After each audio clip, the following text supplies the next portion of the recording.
buenos son aquellos que tratan de hacer las cosas en base a datos, con una muy buena teoría detrás, un muy buen background de teoría detrás, pero en base a políticas públicas que estén basadas en datos, en evidencia empírica, pero básicamente con una fuerte teoría detrás y con buenas herramientas. Es decir, se necesita hacer buena economía y saber ser buen economista para poder, en temas de políticas públicas, no necesariamente tiene que ser un economista para poder hacer estos temas, no. Sino que cuando uno quiere lanzarse a hacer formulación de políticas públicas, debe tener muchas herramientas detrás, no es lanzarse por lanzarse.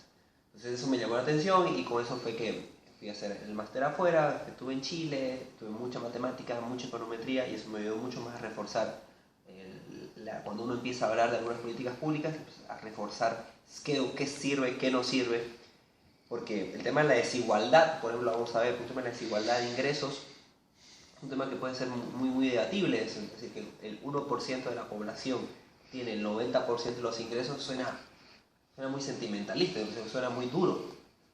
Pero ¿qué hay detrás de esa gente? ¿Cómo se ha movido esa gente durante el tiempo? Es cierto de que la gente sigue siendo más pobre, más rica.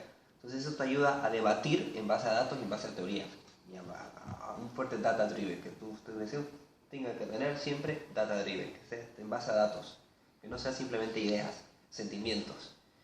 Y eso es lo que lo acaba de decir usted, es algo que se está mostrando, está en la universidad. Hace poco yo estuve en un debate en la Facultad de Arquitectura sobre eso, mostraron un video donde lo inhumano de la desigualdad.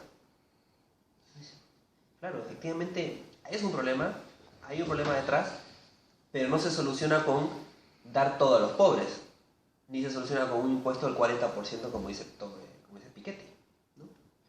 Entonces todos esos temas hay que debatir. Entonces, yo luego fui a Estados Unidos, a Washington, y trabajé en una fundación, un think tank muy prestigioso que se llama Heritage Foundation. Heritage Foundation tiene muchas publicaciones y entre ellas el Índice de Libertad Económica. El Índice de Libertad Económica me ayudó muchísimo a entender las realidades de los países de América Latina, pero sobre todo en Asia, en Europa, y por qué había un problema, no solamente, y lo dijo hace poco un invitado que fue Alejandro Chafuen, no es un problema de desigualdad de ingresos, es un problema de desigualdad de libertad económica. El problema es que los países menos prósperos son los países que gozan de menos libertad económica. Entonces, ¿cuál ha sido mi objetivo a partir de entonces? Es poder formarme cada vez más, pues estoy haciendo el doctorado, para poder tener bases sólidas, para poder ayudar a formular políticas públicas que ayuden a que las sociedades sean más prósperas. Ese es mi fin. Por eso es mi doctorado en Economía del Desarrollo. Que las sociedades sean más prósperas. Y para que sean más prósperas existe cierto set de cosas que hay que cumplir. Entre ellas, una institucionalidad básica, institucionalidad buena, derechos de propiedad concretos. Eso lo vamos a ver ahora. Entonces, es un poco como la introducción. Hablando con Matías, y con habla sobre qué temas podemos hablar como una de las primeras charlas que podemos hacer. Si a ustedes les gustaría, podemos hacerlo durante el año, pero algo que es fundamental, no sé si todos tienen un background de economía acá. Muy poca, yo creo. Derecho. Muy poca. Derecho, ¿no? Derecho y economía. Biología. Derecho y economía. Derecho. Entonces, básicamente eso es muy bueno porque no tienen ideas preconcebidas de la economía. Entonces eso me va a ayudar a poder yo decirles cuáles son los principios de economía que todo el mundo acepta, tanto de la izquierda como de la derecha, como de arriba como de abajo. Esto creo que no hay duda. Entonces eso nos empieza luego a ponerse. Cuando hablamos de principios, nos puede ayudar a ir a conocer cuál es el campo en común que todos tenemos. Pues si vamos a sentarnos a debatir sobre políticas públicas, sobre alguna base que hay que comenzar. Y esta es la base que todos debemos saber, ¿vale? Entonces, básicamente, los economistas nos metemos en lo que es la vida material de las personas. No nos metemos un poco con la espiritualidad, eso no es nuestro índole. Hay otra gente que se dedica a ese tema. No debería ser nuestro foco, sino más bien la calidad de vida material. Entendemos que no lo es todo, eso es fundamental. Entendemos que la gente no vive solamente de lo material, pero nuestra base es poder decir, bueno, nos enfocaremos en lo que es la calidad de vida material. Y asimismo, las personas responden a ciertos incentivos en base a ciertos objetivos. Típico o incentivo es: quiero estar delgado, quiero estar atlético, me voy al gimnasio, ¿no? o voy a trotar, lo que sea. pero eso no lo hago. No sé, porque hoy día me levanté y no tengo ganas, pero ayer dije que sí lo iba a hacer. Entonces, claramente esa persona no ha tomado una decisión, diremos, racional. O no, simplemente los incentivos no están bien puestos. Entonces, hay que decir, un objetivo en la vida puede ser sacar 10 en todas mis materias. Está bien, hay veces que vas a intentar lograrlo, pero no necesariamente lo vas a lograr. Entonces, es importante diferenciar entre objetivos e incentivos. Un objetivo, por ejemplo, de la política pública de cinturones de seguridad fue disminuir los accidentes de tráfico. Pero eso generó un incentivo a que la gente vaya más rápido, porque se sentía más segura. Y eso aumentó el número de accidentes de tráfico en Estados Unidos. Eso es interesante. La política pública de exigir los cinturones de seguridad generó mayor accidentes de tráfico, porque la gente al sentirse más segura iba más rápido. Entonces hay un problema ahí de incentivos y de objetivos. Otro incentivo, por ejemplo, es otra disyuntiva entre objetivos e incentivos, es, por ejemplo, el bono que se le da a algunos profesores de educación primaria en América Latina por asistir todo el año a dar clases. A la gente se le da un bono, o sea, usted tiene su bono por haber ido a dar clases todo el año. Esa es su obligación. Entonces, efectivamente, lo que ellos hacen, tienen un incentivo de ir, pero el objetivo inicial era que tengan que ir a siempre a clases. Ahí hay un problema de que los objetivos están mal puestos. Luego, y otro ejemplo que no me viene a la cabeza, quiero mejorar la salud pública en un lugar concreto, alejado siempre voy a hablar de temas de países en desarrollo, porque esa es mi área. Entonces siempre les voy a dar ejemplos de países en desarrollo. Se le quiere mejorar, por ejemplo, la salud de una población que se encuentra alejada de la zona urbana, la zona rural. Y lo que se quiere es poner un hospital para atención de madres en edad de gestación. Se pone el hospital, es el objetivo, que es muy loable, pero nadie acude. Nadie acude por un tema de incentivo, porque la gente tiene como principio moral que quien va a recibir a mi hijo va a ser mi madre o la matrona. No va a ser un doctor vestido con bata, porque eso es un tema cultural que choca a la gente. Entonces, eso en muchas tribus todavía se mantiene. Entonces, si el objetivo era eso, pero no existen los incentivos para que se logre, es un dinero a la basura. Luego, en la economía tiene que ver con deseos infinitos versus recursos escasos, que eso es básicamente lo que todo el mundo habla, ¿no? La economía es la ciencia que estudia las necesidades infinitas versus los recursos escasos. La asignación de... Y es cierto, porque eso es básicamente lo que ocurre. Economía viene de un griego que es econos, que quiere decir familia, familia o cosas así como algo más íntimo, y luego la economía familiar. Básicamente es la idea de negociar el presupuesto familiar. Y eso es lo que es economía, o sea, asignar dentro de una pequeña unidad los recursos que son escasos versus los deseos que son infinitos. Típico solamente de la clase media, cómo está creciendo la clase media que demanda más bienes. Eso es algo muy natural, la clase media siempre va a seguir creciendo a medida que sus ingresos crezcan. Entonces, básicamente la economía, una definición que yo les traigo, es el estudio del uso de aquellos recursos que son escasos y que tienen usos alternativos. Ustedes, el recurso que están utilizando ahorita es su tiempo y han decidido utilizar esta hora para escuchar. Entonces, ¿tenían alternativas? Sí. Ustedes vean. Estar en mi casa, en Facebook, no sé, lo que sea, verme con un amigo, X. Tenían una alternativa concreta, pero han decidido tomar una alternativa, que es estar ahí escuchando también. Entonces, han tomado una decisión que al final del día tiene su connotación económica, que es, han usado aquel recurso que es escaso, que es el tiempo, versus alternativas que tenían. Asimismo, cuando tienen su mesada o la mensualidad que les pasan los padres o lo que ustedes ganan trabajando, cada euro ustedes tienen una decisión de asignación de ese euro. Bien sea para lo que valoran, lo van a utilizar, pero renuncian. Nunca se olviden que están renunciando a algo. Siempre siempre hay un trade-off. Siempre estás renunciando a algo. En todo momento. Las 8 horas que dedican a dormir, piensen ustedes que es más valorado dormir esas 8 horas por lo que vendrá el día siguiente que seguir estando despiertos haciendo lo que sea. Entonces han tomado la decisión en ese momento racionalmente económica. ¿Entienden, no? Así como un niño, tengo unas dos niñas, una que tiene 2 años y otra que tiene 1 año. Uno ve las decisiones de ellas en base a incentivos, en base a lo que uno les va motivando, motivaciones que uno le va dando, y ellas responden a esas motivaciones como cualquier persona racional. Y dice, bueno, esto, si acabas esto, comerás este postre. Básicamente lo hacen, ¿no? Ayuda a mamá a recoger esto porque mamá se va a poner feliz. Lo hacen. Pero sí, o sea, todos ellos responden en sentido que deben ser muy concretos, ¿no? Entonces, ¿qué es la economía? ¿Qué estudian los economistas? Los economistas estudiamos las decisiones de los individuos. La economía no tiene nada que ver con dinero. Hay algo que choca, que piensa que la gente, cuando ve a un economista, debe saber dónde debo invertir. Seguro que si le pregunto, él sabe dónde debo invertir. La verdad que el economista no tiene una bola de cristal para saber cuánto va a ser la rentabilidad de las acciones de Iberdrola mañana.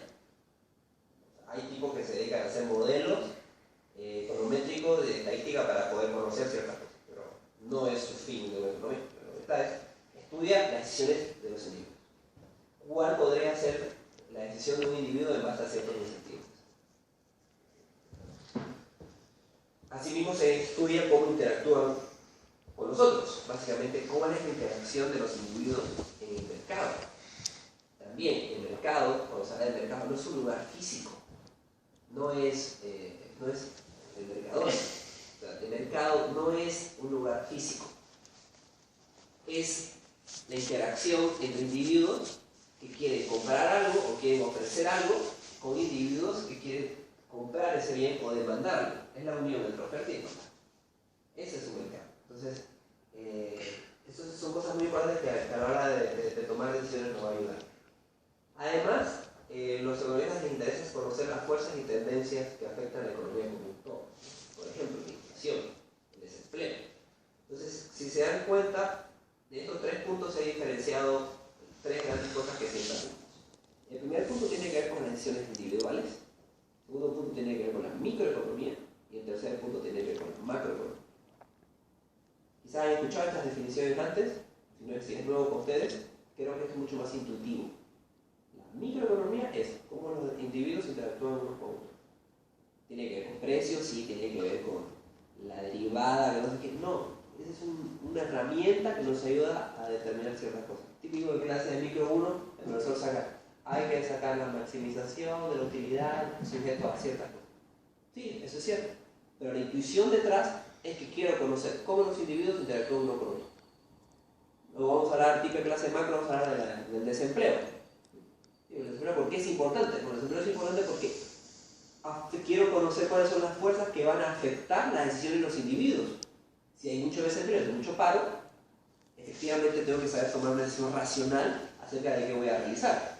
Porque mucho paro hoy significa que si yo tengo empleo, no debo flojear, porque en cualquier momento me llaman al paro. ¿Se entiende? Entonces, hacer buena economía es asignar eficientemente los recursos. Ustedes pueden hacer buena economía siempre. ¿Por qué? Porque asignan muy bien los recursos. Eficientemente. Eficientemente significa que al costo menor con beneficio mayor. Cada uno determinará qué es un beneficio mayor. Por ejemplo, el beneficio costo de ustedes es mayor que el costo de estar afuera. Valoran más estar acá. Claramente es beneficio eficiente. Pero puede decir algo que sabes que no, porque mi abuela está enferma, voy a decir a mi abuela, no voy a escuchar lo que sea. ¿Por qué? Porque valoran la conexión familiar, el abuelito, está bien. Asimismo yo tengo que ir a las 7:30, ¿por qué? Porque tengo que llegar a casa a ayudar a darle de comer a las niñas. Entonces sí, como todo padre de familia que tiene una decisión racional en base a ciertas prioridades. Entonces, voy a hablar de 10 principios de economía. Por eso voy a empezar a acelerar un poco, porque son 10 principios, sobre todo me interesa que el feedback de ustedes. Algo que es clave es que no hay almuerzos gratis. Por ejemplo, no hay universidad gratis. No no hay qué bueno que son los de Orange, qué bueno que son los de Movistar que me regalaron este celular. No existe. Qué buena gente que es, qué sé yo, lo que sea, que me regaló el móvil. No hay amor. Asimismo, las típicas tarifas, usted paga hoy 100 y mañana disfruta de no sé qué. No hay amor. Todo tiene un costo. Todo. En términos de la economía material, eso es lo que nos digamos. Efectivamente, el amor de tu madre no es que lo da porque tiene, o sea, la gratuidad, el principio de gratuidad, ahí sí se aplica. El principio de gratuidad, y qué bueno que los individuos que cada vez intentemos aplicar el principio de gratuidad a nuestra vida. El dar sin esperar, eso ayuda mucho a, independientemente de las ideas detrás, eso ayuda mucho al crecimiento de personas. Estoy dando sin esperar, eso me ayuda muchísimo a otra cosa. Pero bueno, el costo del esfuerzo existe. No existe el esfuerzo. Esto lo acuñó en su momento, pensaron que lo había acuñado Milton Friedman dijo que no fue él. There's not such a thing like a free lunch, el dicho. Pero claramente eso se fue, en la Universidad de Chicago se hizo con más fuerza, ¿no? Luego estuvo Lucas, luego Gary Becker, que le dio mucho más fuerza. Hay un tema de economía que es fundamental, que es la eficiencia versus la equidad. Entonces, la eficiencia tiene que ver con el tamaño de la torta. Imagínense que estemos en un cumpleaños, cumpleaños de Mati, por ejemplo, y Mati trae una torta. La torta la vamos a dividir y vamos a agarrar 6 pedazos. Cada uno va a tomar un pedazo del pastel. Efectivamente, cada cual le gustaría tener un pedazo más grande porque la torta se ve exquisita y lo hemos almorzado y estamos muertos de hambre. Pero la torta no puede crecer. No puede crecer porque ahora está fija. Entonces vamos a aplicar el principio de equidad. Todos recibirán un pan por partes iguales. Típico que se hace entre amigos, con menos. Pero también nos gustaría que cada vez más personas disfruten de esa torta. Entonces llega un compañero nuestro y se da cuenta que ya no hay para eso. Entonces, Laura toma una decisión sabia, como toda mujer, y dice, no, dividamos nuevamente la torta, que sea para 7 personas. Estamos todos a punto de comer y viene otro. Ahora hay que dividir la torta en 8 personas. Pero claro, ¿cuál era tu nombre? Vicente dice, es que yo muero de hambre. Y a mí no me favorece que este octavo entre, entonces yo como mi pedazo. Entonces se crea una disyuntiva, se crea un problema, que es el tema de la equidad versus la eficiencia. Pero alguien podría decir, ¿cuál es tu nombre? Javier. Javier dice, no, mejor hay que hacer crecer la torta. Buenísimo. ¿Por qué? Porque el séptimo y el octavo que han llegado pueden disfrutar del mismo nivel de pedazo que íbamos a disfrutar nosotros cuando éramos 6. Eso tiene mucho más sentido, porque nos puede ayudar a que crezcamos más. Hay que crecer. Entonces la economía, lo bueno es que crezca. Ese crecimiento deberíamos esperar, con buenas políticas focalizadas, que vamos a hablar mucho más sobre eso, que son las políticas focalizadas para quien más lo necesita, llegar y poder disfrutar de un pedazo de pastel que le sea justo. ¿Qué significa que sea justo? Que sea lo que él se merece recibir, en base a su esfuerzo. O sea, aquí hay 2 temas que es fundamental. La economía del esfuerzo es muy importante tomarla en consideración a la hora de hacer políticas públicas. Porque el típico dicho, no hay que darle el pez sino enseñar a pescar. ¿Por qué? Porque si das el pez hoy, vivirá hambriento mañana. Entonces, es fundamental el esfuerzo. Y ese esfuerzo tiene recompensa. Entonces, crear una economía que recompensa al que se esfuerza, no al corrupto, no al que tiene conexiones. Y esto me lleva también a hablarles de que la economía, y sobre todo la economía que tiene que ver con la libertad económica, con una economía más abierta, más de mercado, no tiene nada que ver con una economía que defiende la empresa o los empresarios, o un economista para los ricos. No tiene nada. Porque si así fuese, quien menos les gustaría que la economía sea así son los propios empresarios que disfrutan de beneficios. ¿Por qué? Porque una economía bien hecha quiere competencia.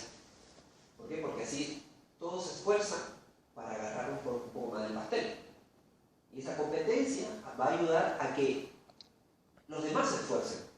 Y ese esfuerzo va a hacer que haya mayor producción. Voy a dejar.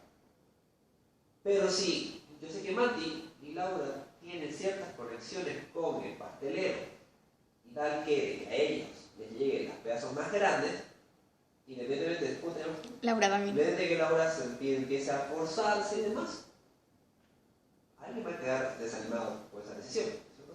Entonces, mi esfuerzo tiene que ser recompensado. Y ese esfuerzo recompensado tiene que tener unos pagos justos. Y esos pagos justos deben estar en función de mi esfuerzo. Entonces, lo que les decía, el costo de algo es lo que renuncias para obtenerlo. La pregunta que yo les hice, que a veces les respondí, y Populi lo que está allá es el centro de estudios de políticas públicas al que yo pertenecía en Bolivia, las políticas públicas para la libertad.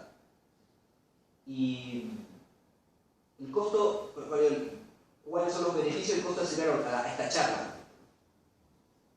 Bueno, el costo, el tiempo. El beneficio es lo que podemos sacar acá. Ustedes verán. Como decía, pero recibí una charla gratis. No fue gratis. Pagaste un tiempo para estar ahí. ¿Entienden? Enriquecimiento intelectual, podría hacer mejor el trabajo, bla. ¿No? Costa el tiempo.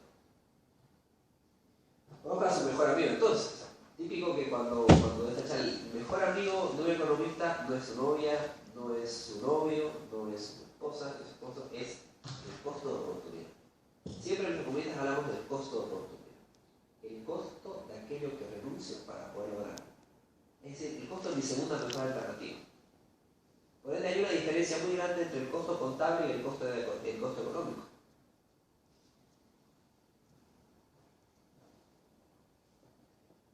El costo contable, imaginemos que estos son los ingresos de una compañía y estos son sus costos.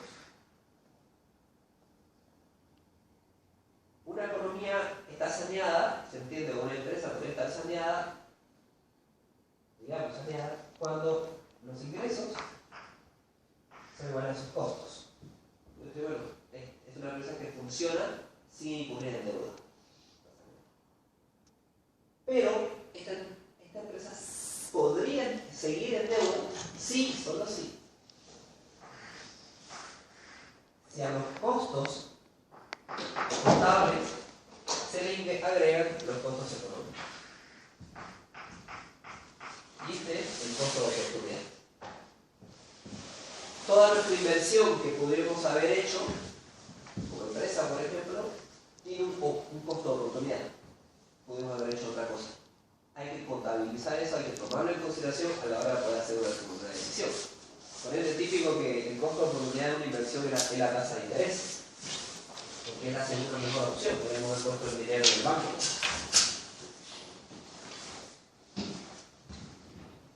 Las personas racionales, todos creemos que somos racionales, pensamos en lo marginal.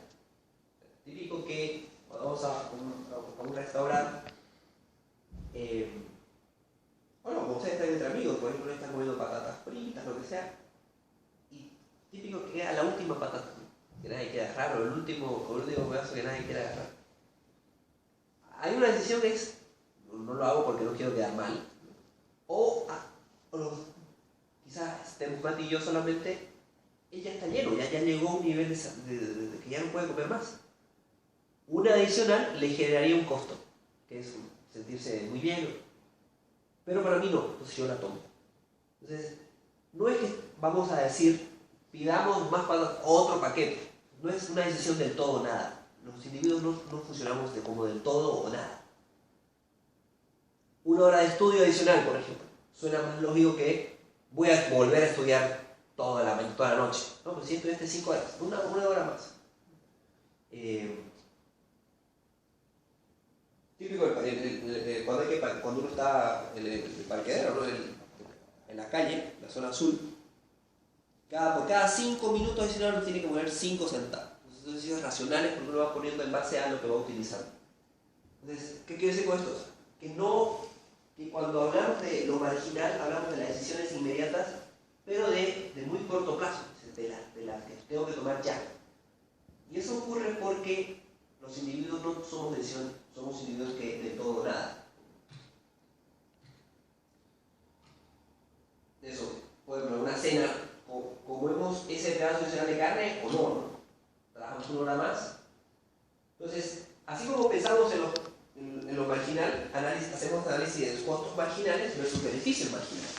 Digo clase de micro que hagan el costo marginal, ¿qué es eso? Bueno, es el costo adicional de una persona, el costo adicional de algo, de un nuevo individuo o de una unidad de trabajo adicional o una unidad de producto adicional. Eso nos ayuda a tomar decisiones mucho más racionales. Entonces, los bienes son escasos son más caros.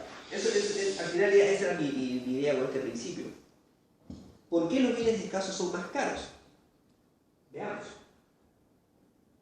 Si usted tiene mucha sed, muchísima sed, un vaso con agua es un bien que lo valora muchísimo.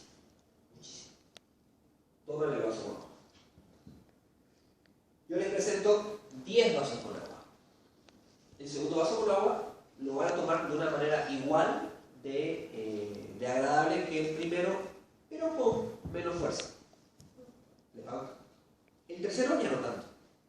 El cuarto ya no tanto. El quinto tampoco. Y es posible que el séptimo y el octavo no lo tomen.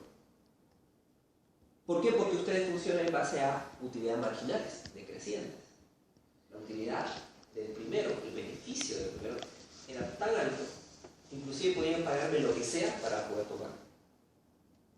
Pero a medida que el bien se hizo cada vez más abundante, ya no lo necesitaban. Por ende, los bienes que son escasos son más valorados, porque son pocos. Y al ser pocos, yo puedo pagar un precio mayor. ¿Por qué el diamante es tan caro? Si solo sirve para hacer joyitas. Es escaso. ¿Por qué el precio del petróleo disminuye, pero aumenta cuando la OPEP decide producir menos? Porque el bien hay un tema básicamente típico de la ley de oferta y demanda. Cuando la oferta es abundante, el precio es bajo. Porque es más fácil conseguirlo el bien. Eso ocurre con las rebajas de enero de ropa y las rebajas de agosto. Ya nos queda tan poco para que termine en enero, nos queda tan poco para que termine el invierno. Tengo tanta ropa almacenada en invierno, rebajas. ¿Por qué? Porque es mejor tenerlo a agotarlo. Venderlo a un precio menor que agotarlo. Entonces, el típico ejemplo es el del agua en un desierto. ¿Por qué el agua es tan valorada en un desierto y no tanto en una piscina, por ejemplo, o en un lugar donde existe agua abundante? Asimismo pasa con aquellos lugares donde la energía es escasa. Porque el metro cúbico de gas natural en España es más elevado que el metro cúbico de gas natural en Venezuela, en Bolivia, en Argentina. ¿Por qué el gas en esos lugares es abundante? Aquí no. ¿Entiendes? Entonces eso es importante que entendamos que al tomar decisiones racionales y marginales, estoy tomando en consideración que los bienes son escasos, que los bienes escasos son más caros.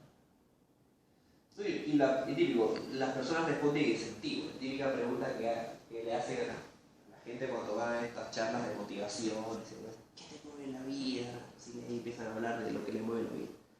Muchas, aquí podemos tener 7 respuestas que nos mueven en la vida, diferentes.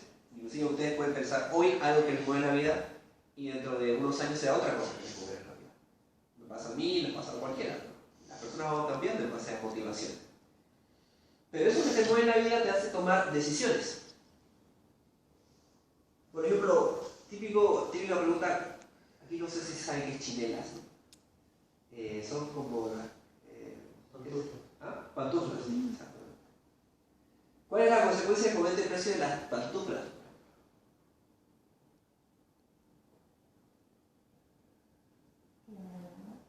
Sí, habrá menor demanda por pantuflas, efectivamente. Entonces, si habrá menor demanda por pantuflas, eso decisión me va a llevar a tomar? Si los precios del teléfono son más altos, ¿qué decisión me va a llevar a tomar? Comprar el sustituto. Exactamente, un sustituto. Calcetines, cosas. Tienes algo que me mantenga, Sí. algo que pueda usar. Sí. Exacto. Entonces, ustedes observan el precio y toman ciertas decisiones. Y esa decisión, en base al final del día, tienden a ser racionales. Por ende, todo en la vida tiene un efecto. Toda decisión que toman los gobiernos, por ejemplo, siempre hay que pensar, ¿y de dónde van a sacar plata para eso? Ok, me parece súper buenísimo que todos tengamos pantuflas a costo cero. Súper bien. Pero ¿cómo vamos a hacer para que los 8, los 7 tengamos pantuflas a costo cero? ¿Qué voy a dejar de recibir o a qué vamos a renunciar como sociedad para que todos tengamos pantuflas a costo cero? La típica pregunta que se hace uno en esos aspectos es: educación gratuita para todos. Sí, pero ¿a qué costo? No, gratuita. Mentira. No es educación gratuita. ¿A qué costo?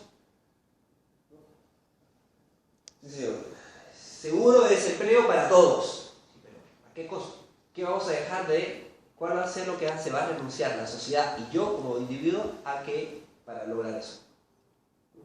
Entonces se hace el análisis. ¿Entiendes? Porque claro, son buenos los discursos, pero saber de dónde salen. Por eso es más importante que el objetivo, el incentivo que uno genera. Con esta política pública, ¿qué incentivo estoy generando? Bueno, lo que les dije del cinturón de seguridad. El cinturón de seguridad tenía el objetivo de disminuir los accidentes de tráfico. Pero la gente, al sentirse más segura, incrementaba la velocidad y los accidentes de tráfico se incrementaban. El objetivo era loable, pero el incentivo estaba mal puesto. Bueno, hoy, después con el tiempo, la gente se fue dando cuenta de que lo mejor, sobre todo en los estados, lo mejor para evitar accidentes era controlar la velocidad en las rutas y las multas. Eso fue mucho más efectivo que simplemente, quizás ustedes no se acuerdan, pero tampoco yo, porque no había ni nacido. Pero en los 70s no había controles de velocidad en autopistas. Primero se decidió tomar la decisión del control del cinturón de seguridad. Y luego, debido a que eso no tiene ningún efecto, esto es Estados Unidos, no sé, se tomó la decisión de controlar vía la velocidad de los autos. Entonces hay que mirar por encima del obvio. Eso es muy importante, no solo como economistas, como lo que estén estudiando. O sea, siempre vean por encima del obvio. Entonces yo tengo que contarles una historia. Es una historia que se llama la historia de la ventana rota. Era economista, era filósofo, no se sabe, pero se llama Frédéric Bastiat. 1600. La idea es de que la ventana rota, alguien llega, un papá estaba paseando con su hijo y el hijo agarra un ladrillo del piso y tira el ladrillo y rompe la ventana. Al romper la ventana, muchas personas alrededor se agrupan y claro, se lamentan de qué habrá pasado. El papá riña al hijo, el dueño de la tienda sale preocupado, ¿qué has hecho? Pero aparece uno de esos eruditos y dice: tranquilos, no pasa nada, que esto va a mejorar a todos. Claro, ¿por qué? Porque ahora usted, señor, le va a pagar al vidriero para que el vidriero reponga la ventana. Con ese dinero el vidriero podrá comprarse el traje de sastre que siempre quiso, con lo cual el sastre tendrá más empleo.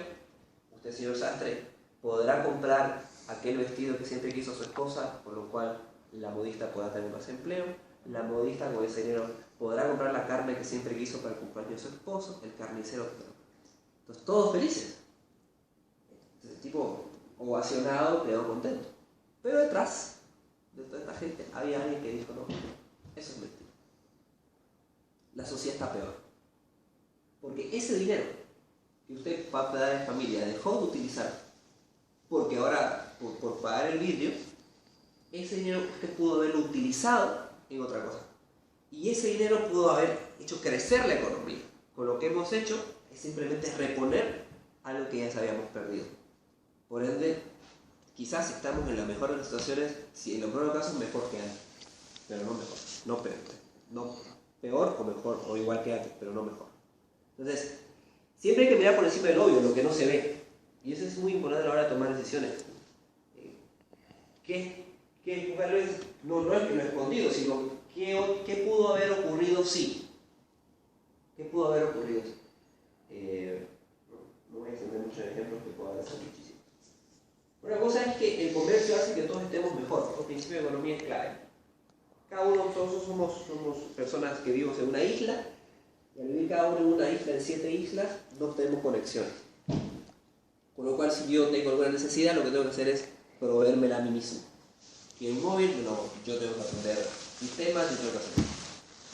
Efectivamente, las sociedades se han dado cuenta de que lo mejor que se puede hacer es comercializar. Enfocarse en lo que uno es bueno. Eso se llama la especialización del trabajo. De hecho, la especialización del trabajo llega a un nivel tal de que se cree que la especialización del trabajo y la necesidad de comercializar entre unos con otros han llevado al surgimiento de las sociedades, de las civilizaciones. Eso es la gran que yo como economista no me atrevo a decirlo, pero sé que hay mucha gente que lo está diciendo. O sea, la necesidad de comercializar, de vivir y de relacionarnos con el otro, de depender de cierta manera de ciertos bienes que pueda dar el otro, nos ha ayudado al crecimiento de las civilizaciones. Que también puede ser cierto. Y hay algo que es muy importante. Ustedes a la hora de escuchar las noticias y a la hora de hacer debates en su casa, entre amigos y demás, el comercio internacional y ahora internacional entre naciones ayuda a que todos estemos mejores, porque son las empresas las que compiten, no son los países. España tiene déficit comercial con la China de 300%. La China nos está invadiendo. Debemos hacer algo. No necesariamente. Hoy día, gracias a eso, puedo tener esto más barato. Yo como consumidor, dejar de pensar en el productor y tener la visión del consumidor a la hora de analizar el comercio internacional. Es lo único que estoy diciendo. Nosotros nos beneficiamos del comercio. Las empresas son las que compiten. Ya verá que hará, qué sé yo, cualquier empresa A versus esa empresa a la que se siente que la competencia le está llegando y está matándola. Típico en América Latina que se habla es compra lo nuestro, sé patriota. Eso a la gente no le pega, porque la gente va a utilizar su dinero de la manera más eficiente posible. Y si un producto chino es más barato que un producto local, voy a comprar producto chino. Claro, hay gente que ve calidad por encima del precio. Es cierto, pero no todos. Pensemos en situaciones de hogares pobres, donde necesariamente un producto que debe ser más barato les puede solucionar un tema material por encima de por qué yo comprar lo mío.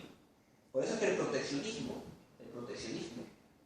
es muy malo, porque genera que los consumidores en un país puedan disfrutar de menos libertad. Todos ustedes, eso es conmigo. Menos libertad es el proteccionismo.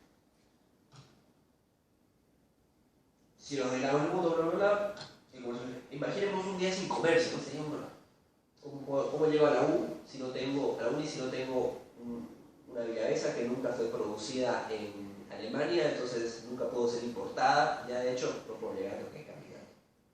De hecho, ¿qué ropa me voy a poner si mi mamá nunca me pudo posarla? Un día sin comercio es lo que voy a hacer, ¿no? El sexto es el mejor lugar, entendemos el mercado no como el mercadona, ¿no? El mejor lugar, un espacio donde se reúne la oferta y la demanda para organizar la vida económica. La típica pregunta es: ¿quién determina la asignación de recursos escasos en una economía? El qué, el cuánto, el cómo producir. El qué producir, el cuánto producir, el cómo producir. Son las tres preguntas de economía. El qué, el cómo y el cuánto. La mejor manera de organizar esto es en el mercado. Son los propios consumidores y la propia capacidad de la oferta la que va a determinar qué se va a producir, cuánto se va a producir y cómo se va a distribuir. Ese es el primer mejor, porque de esa manera las necesidades de los individuos se ven reflejadas en el precio. La capacidad de producción del individuo, de las empresas, se ve reflejada en el precio. El precio determinará entonces información, nos muestra información. El precio en una economía son como los semáforos. está en rojo y sé que no puedo avanzar. Yo como consumidor, si el precio está muy alto, sé que no lo voy a comprar. Imaginemos lo que está pasando con el precio del petróleo. Hoy podemos disfrutar de precios bajos de petróleo. Es el momento de llenar nuestro tanque de gasolina. ¿Cierto? Pero cuando el precio empieza a estar muy alto, pararemos. Típica pregunta que se le hace a estudiantes de economía en primer año es, no lo voy a decir porque lo que hacen los profesores es que saquen una hoja y sobre todo los que tienen mucha concepto matemático les encanta solucionar. Pero el tema es, el profesor dice, hoy día el consumo mundial de petróleo, voy a dar un dato, son de 6.000 barriles por día. El consumo el consumo son de 6.000 barriles por día. Esa es la demanda. La demanda de petróleo es de 6.000 barriles por día. Yo sé que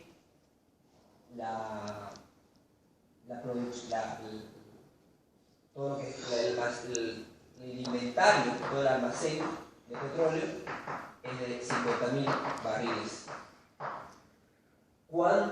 ¿En cuánto tiempo se terminará el petróleo? Una pregunta muy sencilla porque lo que yo sé es cuánto es la demanda de petróleo hoy, no es esa, pero no sé, medio inventado. Sé cuánto es el inventario de petróleo, por ende yo sé en cuánto tiempo se va a acabar el petróleo si la demanda se mantiene hacia arriba, ¿no? Porque sacar una regla simple, lo que sea. La respuesta correcta es que nunca se acaba. ¿Por qué nunca se acaba el petróleo? Porque va a llegar un momento que, el ejemplo del agua, que va a llegar a ser tan escaso, porque vamos a empezar a consumir cada vez más, que el precio nos va a dar una información que va a estar tan alto que vamos a empezar a generar energías alternativas al petróleo. ¿Qué se ocurrió hoy? Esa pregunta le hizo un profesor que se llamaba Adam Smith a sus alumnos en 1770 con el carbón. Hoy es 2015 y seguimos con la misma ley. Cuando el producto es escaso, el precio sube tanto que hace que todos ustedes que son inteligentes tomen decisiones alternativas, buscarán sustitutos. Entonces nunca se acaba el petróleo. Que no nos llenen las cabezas como decir que nunca. Típico la hipótesis de Malthus. Va a llegar un momento que el crecimiento poblacional va a ser tal que los recursos de alimentos no van a poder abastecer y vamos a tener una autodestrucción. ¿Sabían qué es el Malthus? Malthus se equivocaba, porque la productividad en la producción de alimentos ha demostrado de que hay alimentos para rato, porque somos los propios individuos los que vamos desarrollando tecnología, productividad para hacer que ya no los tomates den solamente una sola estación, sino que den dos estaciones. Que la carne no solamente tenga esta característica, sino que yo le pueda sacar otras cosas más. ¿Se entiende?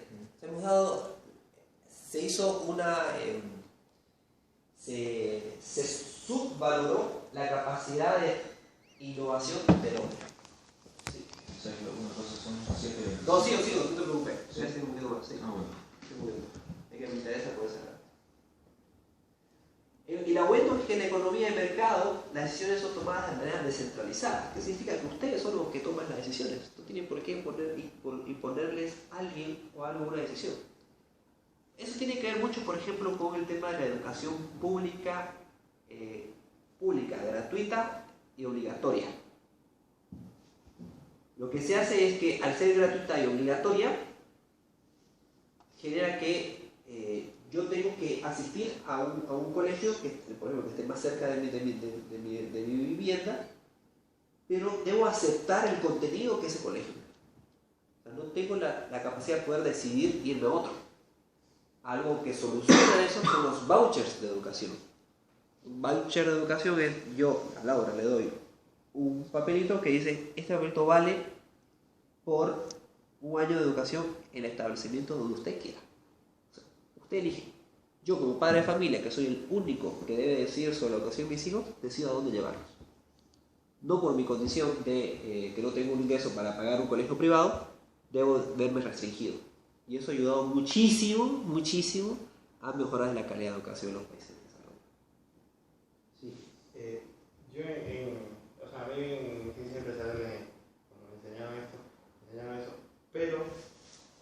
una pregunta que siempre queda pendiente, que es cómo se aplicaría eso a la salud, porque entonces también se puede aplicar a la salud. ¿Cómo se aplicaría eso a la salud y de ahí luego a las universidades? Porque no podrías estudiar más de una carrera, si es que también te dan para la carrera. Ahí habría que ver, es el subsidio a la demanda, pero el subsidio a la oferta. Hoy día lo que ocurre muchas veces subsidian la oferta, subsidian el establecimiento de salud, subsidian los profesores, los médicos que trabajen ahí, pero si ese dinero contabilizado se lo pasara a las familias y las familias decidan hacia dónde asistir, ayudaría a que estos señores acá empiecen a competir entre ellos. Y la competencia haría que el precio caiga. Y la calidad se esperaría disminuir, aumente. Porque debido a eso, y ahora voy a hablar sobre el rol del Estado, el rol del Estado es verificar de que la calidad de los servicios públicos estén bien hechas.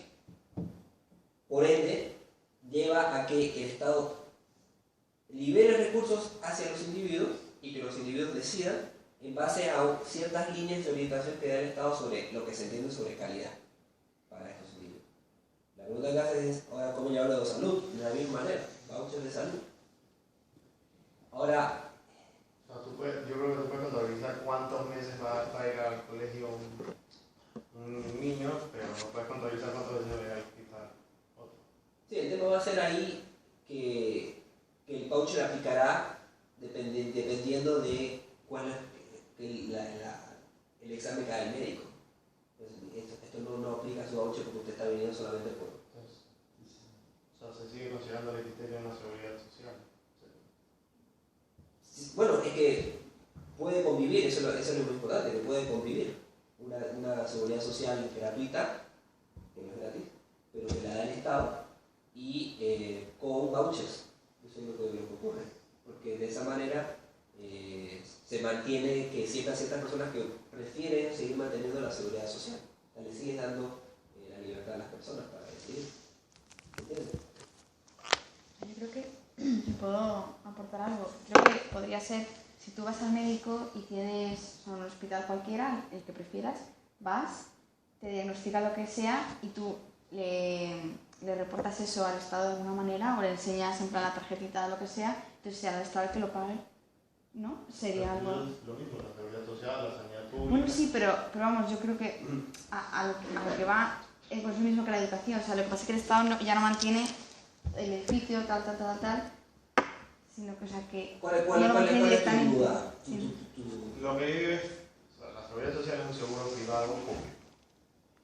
Y pues a la seguridad social aportamos todos, pero no todos recibimos lo mismo de la seguridad social. Y de la educación se puede decir lo mismo, pero en la educación sí que hay una restricción a la sociedad. Yo no quiero ser cruel, pero en la existencia de alguien, en el que alguien esté vivo, no hay ninguna aportación a la sociedad. O sea, uno más, uno menos, no importa. Bueno, Soy cruel, sí, pero es que es verdad. No está bien. Bueno, todo lo Lo que económico, sí ¿no? es, ahí el tema es cuál es el beneficio social y el beneficio privado.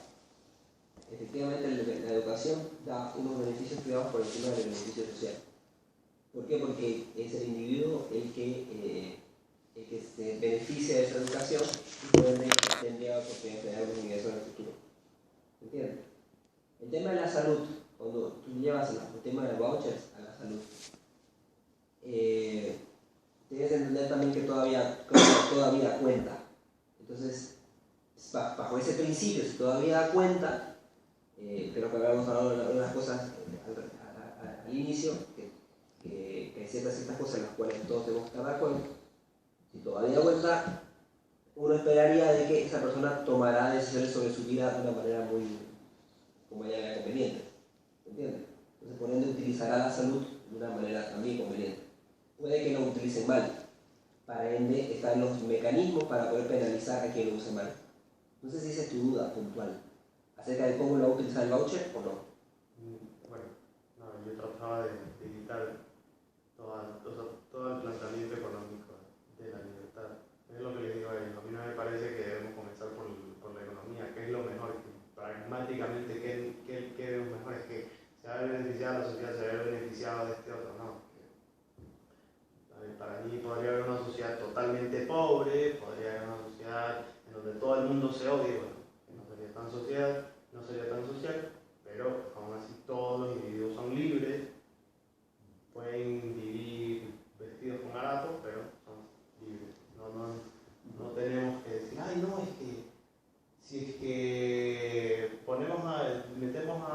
escuelas públicas en un sistema de competencias, pues las escuelas públicas serán mejores, que seguro sí. Simplemente, no, la educación pública no debe existir porque resulta que yo no le debo pagar la educación a nadie más si yo no me estoy beneficiando de esto. Ni aunque me estuviera beneficiando, si no quiero beneficiarme, no voy No, a... eso es correcto. Entonces, la solución ahí pasa por un tema de... lo que tú estás poniendo en tela de juicio es el tema de la justicia social con la sociedad. Y bueno, yo voy a aportar en los impuestos para esto. Ya te digo que los impuestos son una distorsión a la asignación eficiente de recursos. Cualquier decisión eficiente de recursos se aleja, cualquier impuesto aleja la decisión del Pareto óptimo, de lo óptimo que es tomar decisión. Tu decisión, por ejemplo, fue una Burger King, pero tu decisión de Burger King ha sido distorsionada porque no tienes que pagar el impuesto. Tú podrías haber consumido más cantidad de Burger King, pero no por el impuesto. Y ese impuesto se va a dedicar a la educación. ¿Estoy de acuerdo? Económicamente eso es cierto. Ahora, también hay un tema que es fundamental, que la economía como un todo deja de crecer en la medida que existe cierta parte de la sociedad que no puede hacer lo que llama la movilidad social. Porque la economía como un todo no puede crecer más. Entonces, si la economía como un todo no puede crecer más, tú como individuo que te encuentras, por ejemplo, acá, también no puedes generar todos los ingresos que quisieras. ¿Por qué? Porque esa sociedad se ve obstaculizada por falta de capacidad de estos acá. Entonces, lo ideal es que todos estos puedan tener capacidades o darles la oportunidad de generar las capacidades necesarias para que, debido a su esfuerzo, se logren que la productividad de la nación aumente. Porque así también tú te beneficias. Se entiende que a la hora de pagar impuestos, quiero que esos impuestos tengan voy a renunciar, porque para eso vive en una sociedad, voy a renunciar a cierta libertad para que el Estado la utilice y el Estado utilice esa libertad para poder mejorar la capacidad de estos acá para que la nación quede en conjunto. Típico lo que pasa en Estados Unidos es que yo no quiero dar esa libertad. Lo que voy a hacer es, en vez de darte a un Estado ese dinero que lo vas a mal utilizar, porque sé que lo vas a mal utilizar, lo voy a dar de calidad, beneficencia, por lo que se llama la reducción. No se va a hacer reducción de impuestos. En vez de pagarme el impuesto al Estado, no se voy a deducir el impuesto a mí. Y eso ayuda muchísimo también, porque ha generado que la sociedad civil tome decisiones mucho más eficientes que otras. ¿No? ¿Se entiende? Sí, para mí se sigue planteando el todo, vamos a aportar, vamos a velar por el bien común. No, nadie tiene que velar por el bien común, o sea, es que puede sonar cruel. Pero es que no es porque Pero el hecho de que yo viva con lo mío, no lo quiera compartir y otros mueran por pero eso, tú estás no es restringido. relevante. Es que si los otros no crecen contigo, tú estás restringido a poder crecer más. ¿Dónde entonces te vas a ir a otra sociedad? Es cierto. Entonces mis actos me condenan y en eso no hay ningún problema. O sea, si yo el día de mañana decido, hace 10 años, más de 10 años, hace 15 años yo decidía invertir en Enron. Ahora sabemos que el que invirtió en Enron y sus actos lo han condenado. Y eso es bueno, no está bien. Pero a lo que yo me voy es a lo que tú decías. No digo que sea bueno, simplemente digo... No, es bueno que la gente sufra las consecuencias de sus actos, porque no hay libertad sin responsabilidad. Eso es bueno. Pues, yo no le voy a hacer un juicio moral, pero bueno. Digo, a ver, bueno, puede ser bueno o malo, puede ser lo demás, simplemente, puede ser bueno o malo, no es malo, no. O sea, Para ti es lo que debe ser. Sí, o sea, Ya, pero bueno. no voy a decir que es natural, Es lo que debe ser. porque para discutir con algunos que apoyan cosas, para discutir con algunos que ahorita están en contra de la libertad, hay que deshacerse de lo natural y decir, no, nada de naturaleza, simplemente déjalo al individuo, el individuo se hace por lo que hace. Pero siempre hay individuos que están condenados a estar en una parte de la balanza, siempre descompensada, ¿no? El Estado, Es una pena, no es mi culpa. Bueno, bien, pero el Estado de la solidaridad, ¿no? La persona que gana 3.000 y la persona que gana 1.000, el Estado de la solidaridad hace que hay un sueldo mínimo que sea de 1.500, ¿no? Entonces, o de 2.000 o de X, ¿no? Impuestos proporcionales y estas cosas que tenemos en España, que lo que han favorecido es que el Estado vaya para arriba, la persona que quiere consumir siga consumiendo y el que ya consumía consume más. Entonces, si eso no lo hubiera habido nunca, tendríamos un estado de desigualdad que la clase media hubiera desaparecido por la política que tú me aplicas, que yo considero que es como el derecho positivista. Hay que cumplir la norma, pero la norma también tiene parte de moralidad. Si solo nos cumplimos la norma positiva y no juntamos el positivismo, el derecho, con la moralidad, hay una descompensación en eso, porque el derecho también es moral. El positivismo lo que te dice es lo que diga el Estado, lo que ha establecido el Estado. En el acuerdo de todos los individuos, para el cumplimiento del derecho, no de la desigualdad entre los individuos. No por yo ser monarca. Imagínate que yo fuera monarca. Entonces, yo por ser monarca no tengo que tener una retribución del 50% del PIB, sino que el PIB se divida proporcionalmente entre todos los que aportamos a eso. Mira, yo creo que una cosa es lo siguiente. A mí me parece súper bueno ese debate. Sí, No, perdonad. Sí, es un debate más moral que económico, sí. Lo que yo aportaría lo que tú dices, y lo que tú dices, y después si quieren tener los debates y nos tomamos un café los tres. Nos hemos ido, sí. Yo pienso que cada persona tiene que tener retribución en base a su esfuerzo. Si alguien tiene que tener una retribución del 100% del tipo que se esforzó, venga, perfecto. ¿Me entiendes? Lo que sí también estoy totalmente de acuerdo, en base a lo que, un poco viendo tu punto de vista, es, existen personas en la sociedad que nacen con un endowment, con una retribución, que por X, W, Z, lo que viene a ser por modo, a esas personas, como viendo un punto de vista meramente utilitarista, esas personas si se mantienen así en la sociedad, van a generar que como sociedad, como un todo, yo no pueda crecer, por lo cual yo no puedo seguir generando más ingresos, y eso hace que la economía se venga abajo. Así no es como yo lo que digo es, no es el que existe este otro, a mí me va a frenar, no, a mí me importa un dedo si me frena el otro. Pero es que yo creo que tú, lo estás viendo demasiado individualista, no da igual, demasiado individualista. ¿Es individualista o no? Pero es que, escucha, porque es que tú, yo creo que no estás valorando lo que te aporta. No eficientes, ¿no? Claro, efectivamente, cuando yo empiezo a determinar precios, lo que hablábamos de precio mínimo, precio máximo, que yo tengo mis dudas sobre el tema del salario mínimo. Yo lo he visto, lo he observado de que imposiciones al salario mínimo por encima del salario del mercado generan desempleo y generan total destrucción. Imposiciones subjetivas que un tipo sentado en Moncloa determine cuánto va a ser el salario mínimo es lo más tonto, porque al final del día esa persona podría generar ingresos a un salario mínimo menor, pero va a tener que trabajar en lo informal, en lo negro, y eso lo que va a generar es de que no inseguridad y que no le paguen y genera un montón de cosas. Entonces eso es muy, pero bueno. Entonces, que el mercado vaya proponiendo el salario mínimo. El mercado determinará. No tiene que haber salario mínimo. No tienes que hablar de un salario mínimo, porque la persona, si el estado de las cosas funcionan bien, la persona va a ser retribuida en base a su esfuerzo y a su productividad. ¿Pero cuándo funcionan mal?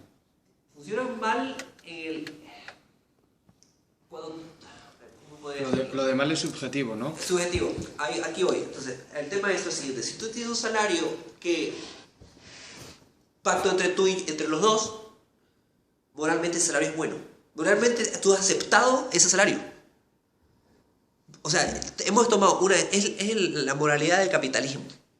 Hemos decidido entre tú y yo cuánto te iba a pagar. Y tú has dicho que sí. Entonces, un precio de mercado se ha transado. Que después digas tú, eso es injusto, es otro tema. Hemos transado el precio de tu salario hoy. Lo que tiene que haber es la capacidad de tú poder renegociar el salario las veces que te dé la gana. Por ende, hay salarios por hora. Esos salarios por hora ayuda a que la gente luego renegocie su salario. Porque bueno, yo me estoy esforzando y empieza a haber una transacción entre la firma y el trabajo. ¿Se entiende? ¿Entiende que a veces tenemos la percepción de que no es justo, no sé qué más? Es muy subjetivo. ¿Para qué necesitamos el gobierno? Bueno, para que el mercado funcione correctamente. Eso es muy importante. Sí se necesita, sí, pero, por ejemplo, tenemos derecho de propiedad institucional, promover la eficiencia, lo que ya hemos hablado. Hay fallas de mercado, por ejemplo, externalidades, hay poder de mercado, lo que hablabas tú, el poder de mercado de una persona que determina el precio sin ¿por qué tiene que hacerlo? ¿No? Y esto es muy importante, la capacidad, la calidad de los países depende de su capacidad para producir bienes y servicios. Esto es un gráfico siempre de hace no sé qué tiempo, donde se veía el PIB per cápita en paridad de poder de compra en los países de América Latina. Y esto mostraba que, claro, la diferencia en la calidad de vida se ve porque hay un países que son más productivos que otros.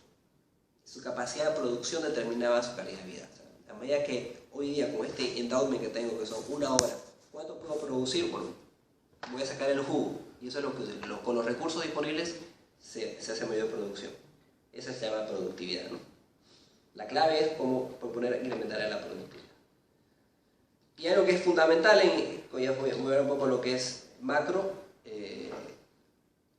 Lo que pasa hoy es que la inflación crece a medida que la maquinita del Estado la hace crecer.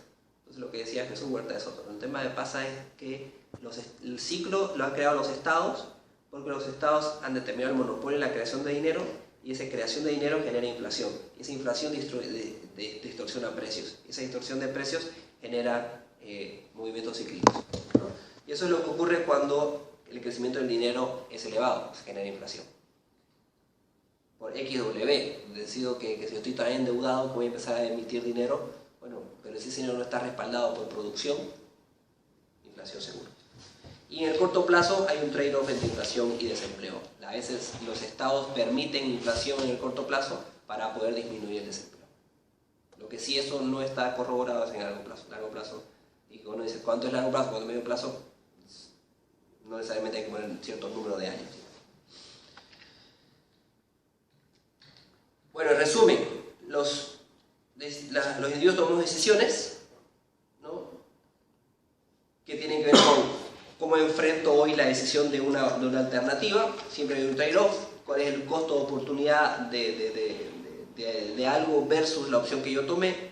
Las personas racionales piensan en lo marginal, las personas responden a incentivos.